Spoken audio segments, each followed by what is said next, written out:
Hello, everyone. My name is Gitika Gorthy, and today I'm very honored and excited to be interviewing a very special space champion and Girl Scout advocate, Miss Maryann Barry. Miss Maryann Barry has been a part of the Citrus Council CEO for the past 10 years and a part of the Girl Scout industry. And she is a thought leader curating an inclusive, enthusiastic, and unified organization environment. Miss Barry, in 2011, she took on her current role, continuing her focus to make a difference in the lives of children and families. She is very passionate and has a career for decades in the Girl Scout industry. She also has a passion and love for aerospace that stemmed from her childhood experience, leading to her current endeavors in the space industry, including trying to become one of the commercial astronauts with Virgin Galactic or maybe even Blue Origin. I'm so excited to be interviewing Miss Barry today to learn more about what ignited her passion for the aerospace industry and how Girl Scouts aided her in her journey. So welcome, Miss Barry. Thank you so much for taking your time to inspire the next generation of aerospace leaders. Thank you, Gitika. That was quite the welcome. I appreciate that. And I am really honored and pleased to be here with you today. Yeah, before we get into understanding, what got you into aerospace, could you first share more about your typical day? How does your day usually run? So, our days are long in Girl Scouts because during the day we're running the business end of things, and evenings and weekends, I try to make it a practice as often as possible to actually go out in the field and meet and talk to girls and volunteers to inspire them to tell, you know, my story, to tell the story of not only of Girl Scouts, but encourage them to pursue their dreams, whether their dream be in STEM, art, whatever their dream is. I am a big believer that you have to continue to always pursue your dreams and you can find your way there. So my day starts in the morning. I come into the office and, we do hundreds of emails and business meetings and whatnot. And I have meetings with community partners that we're trying to cultivate to bring that kind of programming to the girls. We do a lot of work with Kennedy Space Center and the aerospace industry here because we're in that Space Coast and I-4 Tech corridor area with a lot of aerospace industry. So we're really fortunate. Plus, we've got the theme park industries that love to support us in that work as well. So meetings with professional staff, and then my best part of any day is when I get to go out in the field and actually talk to girls like yourself and listen to what it is you're interested in, because that informs me as a Girl Scout CEO, um, and a space enthusiast. What do I need to bring to the table? What do we need to pursue to fuel your dreams? And so that's my day. It's a busy day every day. Yeah, I can only imagine. I'm sure there's not a typical day when you're talking with Girl Scouts across the region and like trying to talk with them about what inspires them and what they want to pursue. So I'm sure every day is a special one for you. And being a Girl Scout myself, I know Girl Scouts has influenced my thought process and how I go about trying to figure out what I want to do in the future. And I'm sure, being a Girl Scout yourself, it must have definitely influenced who you are today. So, before we get into your Girl Scout experience, could you first share a little bit more about aerospace? How did you get into the aerospace industry? Were your family experiences, a school experience, kind of what ignited your passion for aerospace? My interest in aerospace started very young. My brother, who was 15 years older than me, was a technician, a space technician on the Saturn V rocket that took Apollo 11 up to the moon. So that was, of course, I was only 8. That was very inspiring to Wow. me. But even before then, growing up right there on the Space Coast, I saw the Minutemen rockets go up. I was there at the end of the Mercury, beginning of the Gemini program. And my mother happened to be a reporter for the Florida Today and the Orlando Sentinel, who covered a lot of the space industry goings on. And so I had the opportunity to meet astronauts when I was very young. Wow. I think I met a couple of the Mercury 7. I met a few of the Wow. Gemini astronauts, and in fact rode in one of their Corvettes in a parade. I was like, I think I was 5 years old.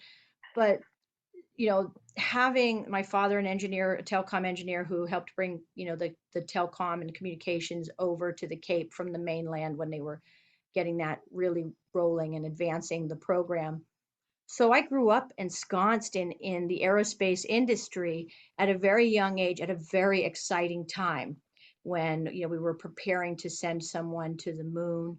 So it's definitely just almost literally part of my DNA to Yeah. be involved in aerospace. And I will tell you this, when I was still very little, maybe between 6 and 8, I remember sharing with someone that I would wanted to be an astronaut. When I grew up, I wanted to be an astronaut and being told point blank, oh, that's so sweet, but girls don't become astronauts. Women can't be astronauts. That's a man's job. To which I was, rather perturbed. I did not care for that answer very much, even though I was still very little. Um, but obviously, I never quite let go of that dream. Yeah. So that's how I got involved, and I always stayed close. In fact, I am a certified aerospace educator. Um, Wow.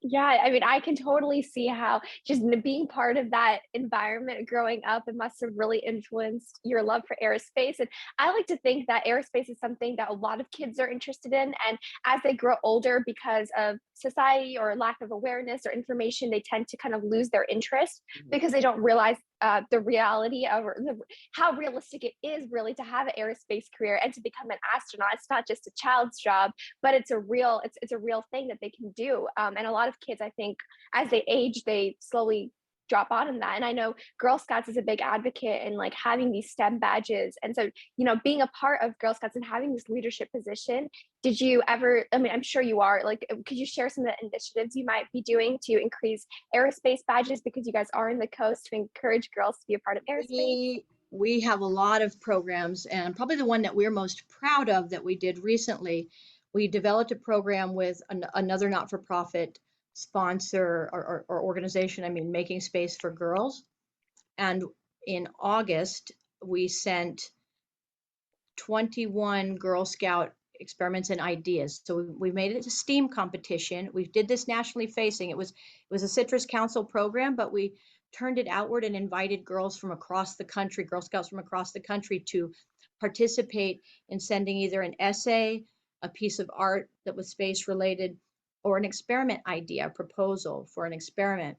And we had 984 girls participate from across the country. 21 of them were selected to have their items go to space either as an experiment or in a media packet as the art or the essay, so that they get back now certified flown in space, that their idea literally went to the International Space Station, stayed for, it was either 3 or 6 weeks, and then came back down. And all those things are now being processed in Houston to come back to us so that we can distribute them to the girls. To be able to be a part of inspiring girls across the country take an interest in aerospace and science, because aerospace is a huge industry, and commercial aerospace in particular is a burgeoning industry, and there will be more jobs than there are people to fill them. And from my point of view, inspiring yourself and any girls that we can to take an interest in all, because you can be an artist or a designer and be involved in the aerospace industry, making a difference in transforming this world. I can think of nothing more exciting that I have the opportunity to do than that gift, to be able to share that passion, that interest, and that understanding that astronaut is far from the only job in the aerospace industry, right? There are Exactly. so many jobs. Yeah.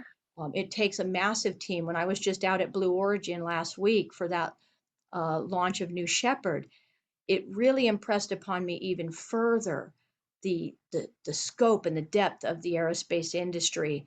And when I had the opportunity this past July to be out at Virgin Galactic for when Richard Branson launched and went up. And again, you know, it, the opportunities in that industry, whatever your dream is, I can almost guarantee you that you will find a way to fulfill it within the aerospace industry, because it is so many vast opportunities. And as you can see, I could like go on about this for days. It is a genuine passion for me. And in 1990, I did try. That's why I'm a certified aerospace educator. I did take a shot at trying to become an astronaut, and I wanted to be like a teacher in space.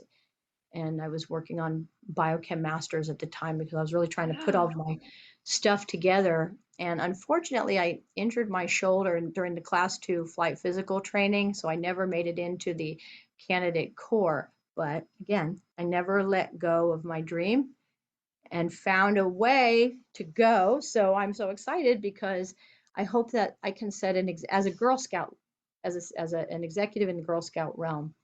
I hope that my involvement in this and my, you know, willingness to stretch and go become a part of the commercial program and become a citizen astronaut will inspire girls and children everywhere to not give up on their dreams. That's so important to me. Yeah, you said many incredible things that I want to really highlight. I think the first being the diversity in career options. I think something that I love to highlight this interview series is there's just so many different paths into the industry and there's so many different career options. I mean, a few years ago, if you told me you could combine medicine and space, I would have been like, is that a real career? And to this day, when I tell people I'm interested in aerospace medicine or understanding humans' body in space, people look at me like, is that a real career? And so just knowing that like space art, space policy, literally anything you love combined with space, it's probably a Yes. real career out there because space is kind of its own little world.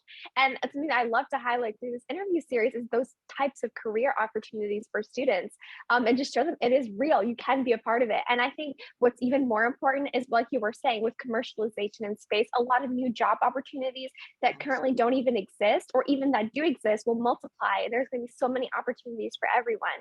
So it's a very, very exciting time. And I also love how you were saying how, regardless of, you really went after becoming an astronaut, even if people told you that it wasn't a girl's job, and you still tried and you still went all the way to that position and even tried, getting into biochemistry. And, you never let go of that dream of becoming an astronaut, and it's going to be fulfilled very soon. And I can't wait to see you go to space one day. Nor can I. I'm hoping by first quarter 2023, actually.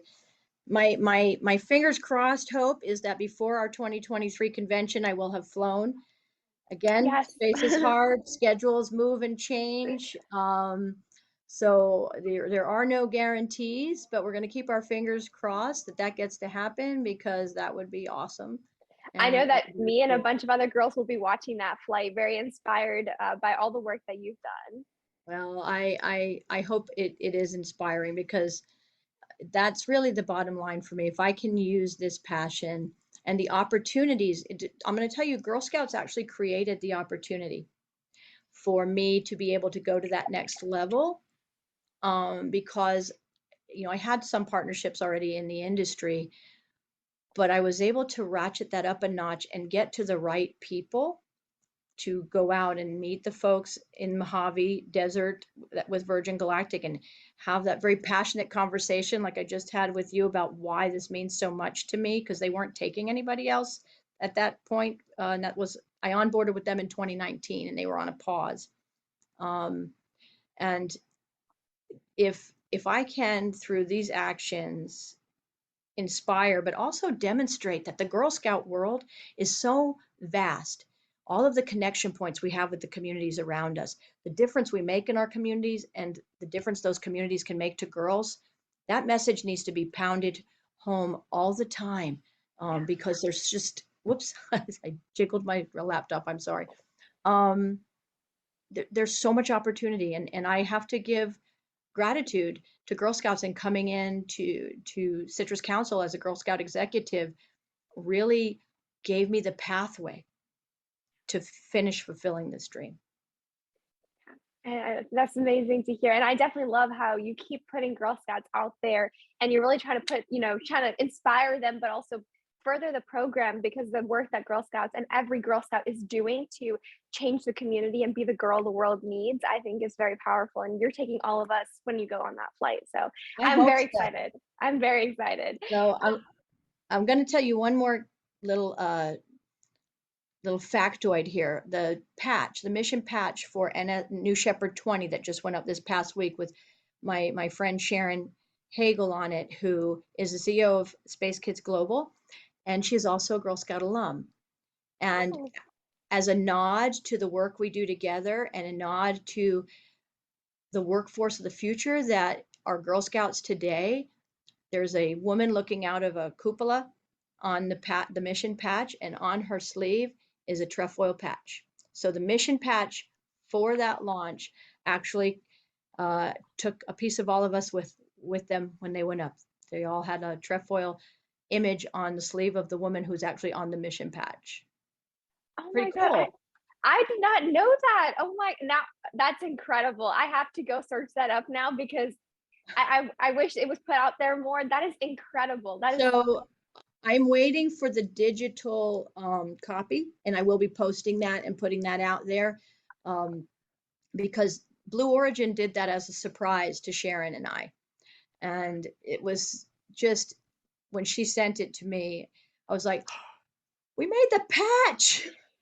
So it was very exciting to see, because we hope to do programming with, Blue Origin, and with places like Club for the Future, that is a not-for-profit that was yeah. started a while ago by them, and it's its own independent not-for-profit, but it's, bringing all of these points together, because you are the workforce. You are the aerospace workforce for the next generation, Gitika. So we are depending on you to take us to Mars and beyond. And so to be able to have that little nod to Girl Scouts, that is who we are, is the workforce of the next generation and going to take space to the next level. That was pretty sweet, and a nod to my dear friend too, who is a Girl Scout alum, who went on that flight. Yeah, We're that's excited. incredible. Yeah, I'm so excited to see that patch right now. As I'll be looking into, so thank you for sharing that. And when you were training to become an astronaut, because I know you were saying that you were, doing that physical training and you were really prepping for it. Did you ever face the imposter syndrome? Being a woman and having that pressure almost from society. Did you ever have that feeling? And if so, how did you overcome any of those negative feelings or negative thoughts that might have come at your way? Gitika, that is a very insightful question, and I thank you for that question, because I did, in fact, have that. Sometimes I still do, right? I have moments of it where, like, how did I manage to land in all of this wonderful wonderfulness of colliding Girl Scouts with aerospace and with a couple of my favorite theme parks as well. I mean, it's just, and you wonder, how did I manage? Do I deserve this? Did I earn this? And so when those moments come, and those moments came when I was doing my aerospace educator certification training, I'll tell you a quick way out of those moments were the fun things we got to do, like the shuttle simulator. And, when you were sitting there in that moment, all of those thoughts leave your head about imposter syndrome, because you're there and you're in that moment and you know that you can do this. So all of us will run into this, of course, of over the course, rather, of our time on the planet, especially if we are ambitious and want to achieve and to raise the bar for everyone. There will be those moments when you feel that imposter syndrome. My advice on that is step back and really take a good assessment. You have done the work to get where you are, or you would not be there, right? You have done the work. Don't let those little voices, that off ramp girls from STEM at third, sixth, ninth, and 12th grade, don't let that get in your head. If you start feeling that, do I really deserve to be here? Am I just like an actor on a stage and not really, deserving of this? Stop and take that breath and take that assessment of all of the things that have happened in your life. I call them micro movements. We make micro movements towards our dream. If we keep our dream in our sights and we believe in ourselves, all along our path, we make micro adjustments and micro movements toward that dream, even when we have to be in the middle of doing something else that doesn't seem to include that dream.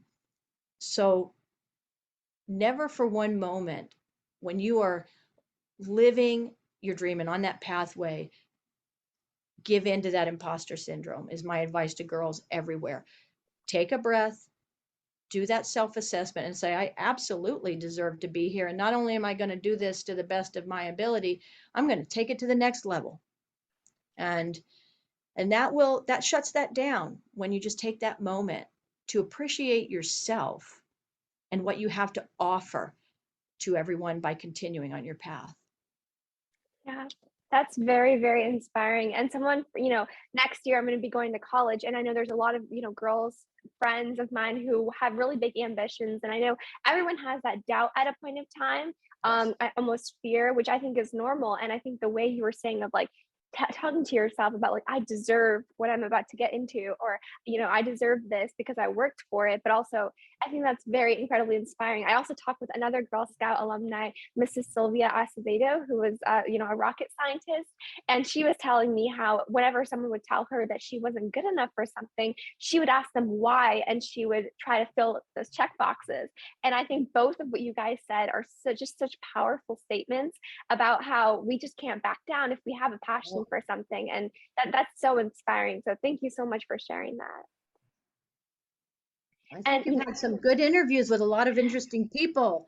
I feel very honored to be among the group that you've spoken with. You thank you you have you've done a very good job curating your folks you interview, Gitika. thank Great you so. people. Yeah, and most of them have come from the Girl Scout community, which is so powerful. And one other question I was curious about, because you've been a part of this aerospace industry, really from that kind of Apollo going to the moon, and now we're going back with Artemis, with the first female going to the moon, first person of color, which I know we are all so excited for. And so I'm curious, living through such a big part of the chunk of the aerospace industry's development, what excites you and what makes you nervous for the future of the industry?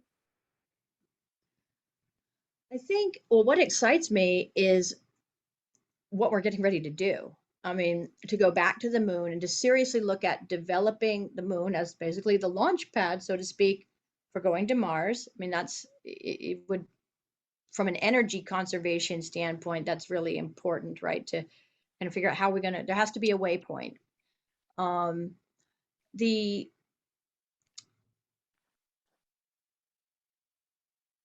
I think what's most exciting to me is how rapid it's a double-edged sword. If you ask me what am I most excited of and what am I most afraid of, is the rapidity with which we are moving in the development of these technologies. When you sit there and you're standing on the ground watching your friend go up in New Shepard, I'm thinking, oh, please, please, please. And it was all perfect. They've done a lot of work to make sure it's safe, but we're doing this very fast. And I think the commercial industries and the nature of competition within the commercial industries has lent itself to speeding things up more than they were, years ago when it was just NASA on the playing field. And that's very exciting because I believe in the Space for All platform. I believe that, and what I'm looking forward to is that overview effect. I think as we are moving to the citizenship of space, truly making ourselves citizens of the universe, I want everyone possible to have that seat, to look out that window, see the curvature of the earth from out of the atmosphere. Take note at the thin, fragile nature of our atmosphere and stop worrying about who owns what pile of dirt with invisible lines around it, and start worrying about how can we protect our planet, how can we act in unity. And of course I'm a little biased in what I'm about to say, but I think we as Girl Scouts and as girls and women need to take a front of the juggernaut stance in this and plow through all of these things that are truly, in my opinion, holding us back as a planet, as a human race. Yeah.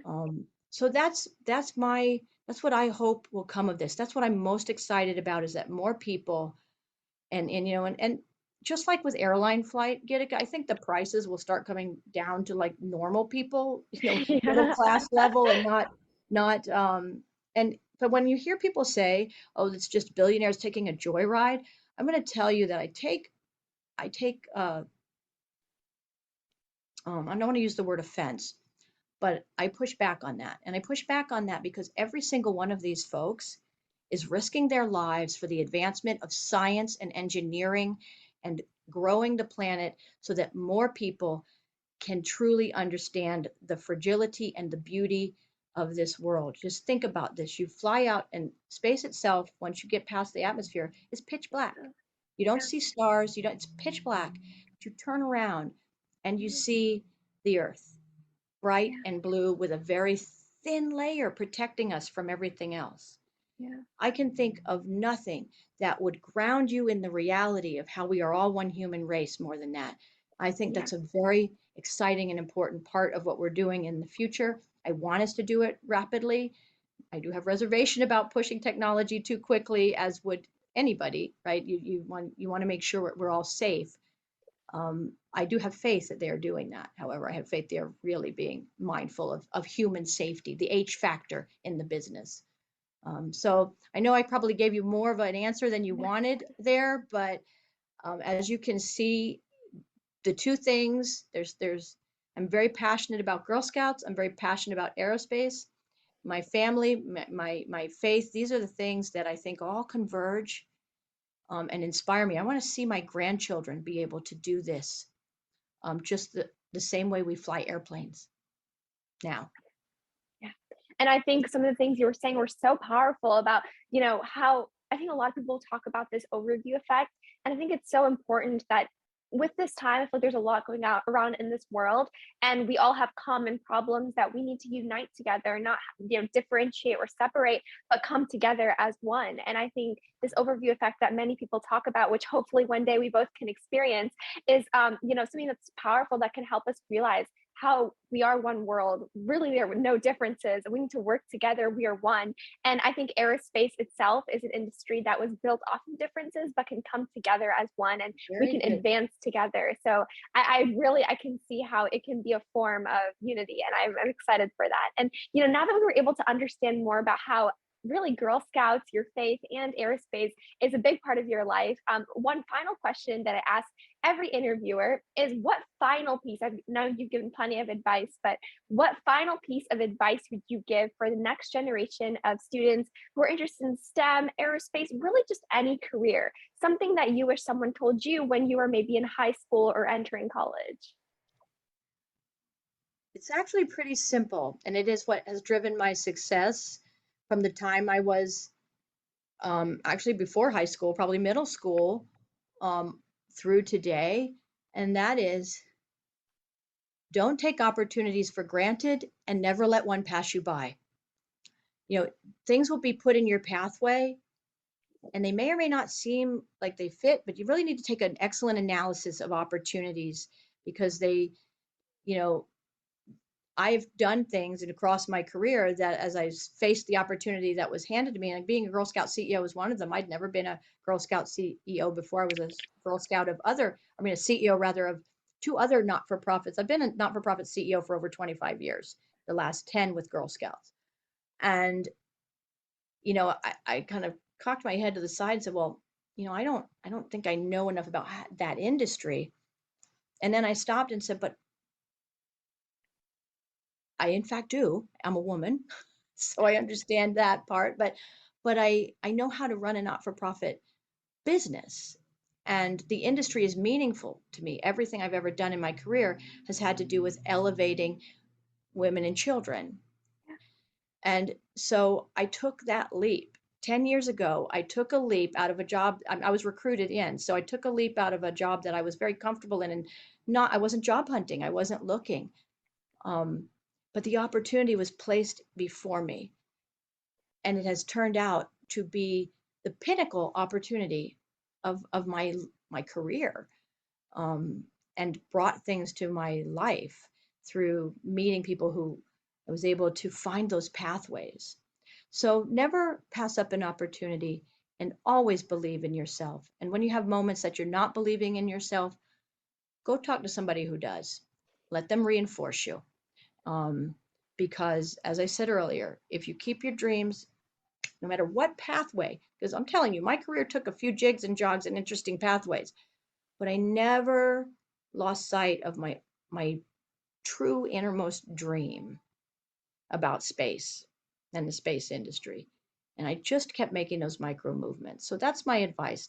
Don't ever let anybody tell you your dream should not be your dream, and you will find your way to it, and never pass up an opportunity because it may bring you where you want to go, even if it doesn't sound like it would. Yeah, that definitely I can attest to with Ignited Thinkers. It was an idea from an eighth grade experience, and I was like, "Oh, I'm going to create this nonprofit." And at first, it was like, "How am I going to do that?" Like, it doesn't, I'm only in eighth grade, and at first, it was like, "Is it possible?" But then I just kept pushing, and I kept, connecting with individuals who helped support me in these endeavors. And Girl Scouts has been a key role in that. So I think definitely just keep believing in yourself, and every person you talk with, every organization that you connect with, it's just another opportunity to grow, another opportunity to work with, and just try figuring out ways we can grow together. And I think what you're saying about never let an opportunity slide by is also very important. Something that I always like a quote that I go by is, take 100% of the shots. If you don't, you're gonna miss, all of them. And so, Correct. it's like as a basketball player, I always am like, if I don't take that shot, then 100% I'm not going to get it in. But if I take it, I have even 1% chance, or like really it's 50-50. So I might as well take that shot and I might get it in. So really just always never let an opportunity pass by is Yeah, advice that right. and I'm sure many other, women, minorities, and anyone who's listening really will keep in mind. So thank you so much, Ms. Barry, for Oh, taking your thank you time very much. Thank you to for this opportunity. I have really enjoyed our conversation, Gitika.